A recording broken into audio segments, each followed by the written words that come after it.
Ketua Umum P3 Romahur Muzi ditangkap KPK di Jawa Timur. Penangkapan Romi diduga terkait dengan suap jabatan di Kementerian Agama. Penangkapan Romi menunjukkan hukum tajam pada siapapun yang bersalah, terutama pada tindak kejahatan korupsi. Hukum di era Joko Widodo tidak tebang pilih, namun azas praduga tidak bersalah tetap harus dikedepankan karena status hukum Romi sampai saat ini masih terperiksa. Saat ini kita telah terhubung dengan Direktur Komunikasi Politik TKN Usman Kansong langsung dari Medan, Sumatera Utara. Bang Usman, selamat pagi. Selamat pagi, Egan. Bang Usman, status dari Romi ini masih terperiksa, belum ada konferensi pers dari KPK, tapi kemudian sudah bisa dipastikan yang ditangkap adalah Romi. Tanggapan dari TKN seperti apa, Bang Usman? Ya, nomor satu tentu saja kita prihatin atas peristiwa korupsi yang diduga dilakukan oleh Mas Romi. Ya, tapi kita juga sangat menghormati proses hukum yang sedang dilakukan oleh KPK. Tadi seperti Anda katakan, statusnya masih terperiksa, kita mesti menunggu, kita harus mengedepankan azas praduga tak bersalah.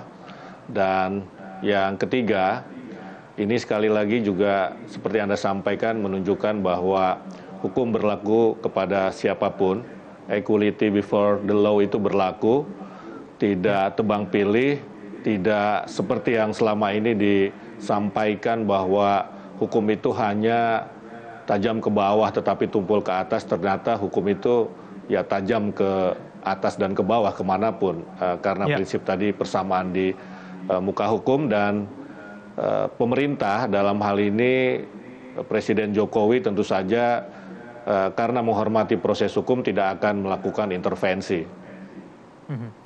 Bang Usman, kita masih sama-sama menunggu konferensi pers yang akan dilakukan oleh KPK untuk mengetahui lebih jelas. Tapi kemudian apakah TKN menyiapkan sanksi kalau nanti Romi ini betul-betul terbukti tersangkut kasus korupsi? Ya, itu akan kita bicarakan ya segera, apa yang akan kita ambil, tindakan apa yang akan kita ambil, tetapi kita masih menunggu proses hukum yang berlangsung di KPK. Nanti akan kita bicarakan secepatnya begitu. Baik, Bang Usman, kita tunda dulu dialog kita. Kita akan coba menghubungi reporter kita yang ada di KPK. Di sana ada Jane William. Kita tahu bahwa Romi hingga sampai saat ini masih terus diperiksa oleh KPK. Jane, apakah ada informasi terbaru berkaitan dengan proses pemeriksaan terhadap Romi? Iya, Egan dan juga pemirsa, hingga saat ini kami para awak media masih menunggu apabila Romahur Muzi, Ketua Umum P3, sudah selesai menjalani pemeriksaan atau tidak. Namun sejak malam hari tadi diketahui bahwa Romi ini tiba di gedung KPK sekitar pukul 20:23 waktu Indonesia Barat bersama dengan kelima orang pihak lainnya yang ikut diamankan dalam operasi tangkap tangan KPK yang berlangsung Jumat pagi tadi di Jawa Timur. Namun hingga saat ini memang ke-6 orang tersebut masih berada di gedung KPK. Jadi bila kita hitung begitu sudah sekitar 9 jam Romi dan juga 5 orang pihak lainnya yang terjaring dalam OTT ini berada di dalam gedung KPK.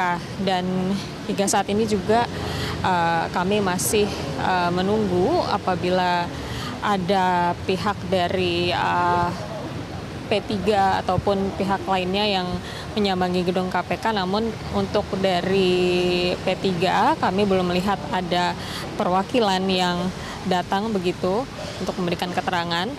Namun sekitar 30 menit sebelum malam tadi Romi tiba di gedung KPK, kami melihat kehadiran dari Sekjen Kementerian Agama yaitu M. Nurholis Setiawan.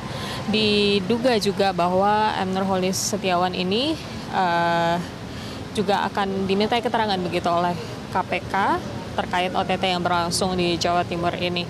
Dan kami memantau bahwa malam hari tadi setelah tiba sekitar 30 menit sebelum Romi tiba di gedung KPK, Sekjen Kemenak ini sudah dimintai keterangan dari pihak KPK kurang lebih selama 7 jam. Namun setelah ia dimintai keterangan dari pihak KPK, M. Nurholis ini sudah diperbolehkan pulang begitu. Setelah selesai meninggalkan gedung KPK tidak ada keterangan yang diberikan oleh Sekjen Kemenak tersebut. Dan begitu juga halnya dengan Ketum P3 Romahur Muzi, begitu ia tiba di gedung KPK, kami para awak media juga sempat mencoba untuk meminta keterangan, namun Romi tidak memberikan sepatah kata pun kepada kami para awak media. Ia terlihat menutupi wajahnya begitu dengan topi dan juga masker dan berjalan menunduk. Egan.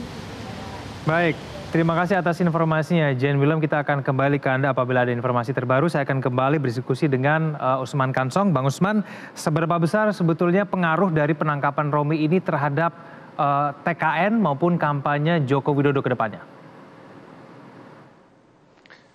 Ya, korupsi yang diduga dilakukan oleh Mas Romi adalah perkara pribadi, ya, jadi tidak ada kaitannya dengan Pilpres, tidak ada kaitannya dengan tim kampanye nasional. Nah, dengan begitu, maka saya kira dan kita yakin bahwa ini tidak mempengaruhi proses-proses yang kami lakukan untuk menuju Pilpres 17 April 2019. Jadi kita yakin tidak ada pengaruhnya. Bang Usman, kalau dicermati kasusnya sendiri ini kan ditangkap bersama dengan Kementerian Agama begitu, sejumlah pejabat dari Kementerian Agama. Apakah kemudian ini bisa memperkuat dugaan bahwa sebetulnya memang ini tidak ada kaitannya sama sekali dengan kampanye, tidak ada unsur-unsur kemudian bahwa TKN berperan dan juga Jokowi juga tidak ada ikut campurnya dalam hal ini? Ya, kalau itu kita pastikan bahwa tidak ada kaitannya, ya, tidak ada kaitannya dengan TKN, dengan proses Pilpres begitu. Jadi kita pastikan itu tidak ada sehingga sama sekali tidak akan mempengaruhi proses Pilpres yang kita lakukan begitu. Baik. Bang Usman, ini penangkapan terhadap ketua umum partai politik bukan pertama kali terjadi, sudah ada beberapa kali sebelumnya, ada dari Partai Golkar, ada PKS, dan kemudian dari P3 juga, Surya Dharma Ali sebelumnya. Bagaimana kemudian TKN bisa memastikan paling tidak ketua partai politik ini yang melakukan korupsi jauh kaitannya dengan kampanye dari Joko Widodo? Ya, Pak Jokowi berulang kali mengatakan bahwa ya kita harus menghindari perilaku korup negara, dalam hal ini KPK bersama kepolisian juga kejaksaan itu akan menindak tegas korupsi siapapun yang melakukannya. Ini adalah sebuah warning clear dari Pak Jokowi. Pak Jokowi sebagai presiden, sebagai kepala negara dan kepala pemerintahan tidak akan menoleransi korupsi yang dilakukan oleh siapapun. Jadi itu saya kira sebuah langkah pencegahan yang sudah dilakukan, ya, sehingga kasus-kasus seperti yang menimpa atau diduga dilakukan oleh Mas Romi itu tidak terjadi lagi begitu di masa depan. Bahkan bukan cuma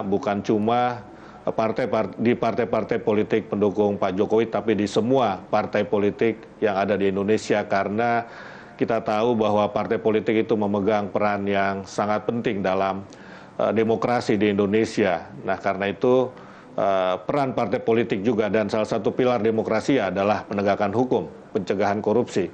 Nah, karena itu partai politik juga harus punya komitmen yang tinggi dan itu bisa dimulai dari para pimpinan di partai politik.